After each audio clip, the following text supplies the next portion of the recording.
नई दिल्ली में 9 और 10 सितंबर को हुए G20 समिट ने सारी दुनिया में भारत की साख बढ़ाई।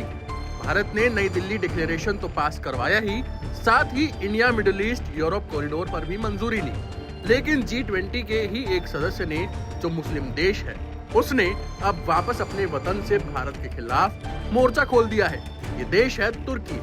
तुर्की के राष्ट्रपति रेजब तैयब अर्दोआन ने भारत की उस घोषणा का विरोध किया है जिसमें भारत, सऊदी अरब और यूरोपीय संघ के नेताओं ने मिलकर Bharat Middle East Europe corridor पर सहमति बनाई है, जो दक्षिण एशिया को यूरोप से जोड़ेगा और तुर्की को बाईपास करेगा। तुर्की के राष्ट्रपति रेसेप तैयब अर्दोआन ने सोमवार 11 सितंबर को Bharat Middle East Europe corridor पर बयान देते हुए कहा कि तुर्की के बिना कोई कॉरिडोर नहीं हो सकता है। तुर्की एक महत्वपूर्ण उत्पादन और व्यापार का आधार है। पूर्व से पश्चिम तक यातायात के लिए सबसे सुविधाजनक लाइन तुर्की से होकर गुजरती है। Bharat Middle East Europe economic corridor एक ट्रांसपोर्ट लिंक प्रोजेक्ट है। इसका मकसद रेलवे लाइन और शिपिंग पोर्ट को एक साथ जोड़ना है। ये लाइन संयुक्त अरब अमीरात, सऊदी अरब, जॉर्डन और इजराइल से होकर गुजरेगी और फिर ग्रीस और यूरोप तक पहुंचेगी।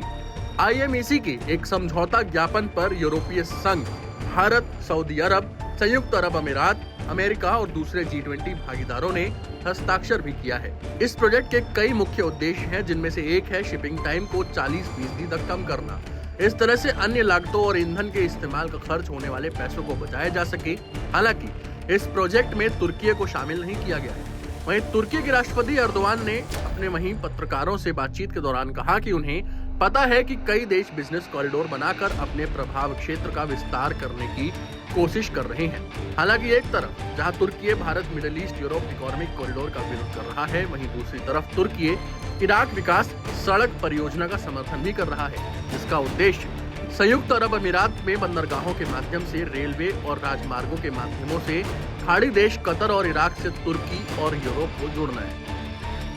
अब आपको याद होगा कि ये वही तुर्की है जहां इसी साल फरवरी में भूकंप आया था, जिसमें तकरीबन 60,000 लोगों की जान गई और करीब 1.25 लाख लोग घायल हुए। यही वो भारत है जिसने बढ़ चढ़कर तुर्की में मदद भेजी थी।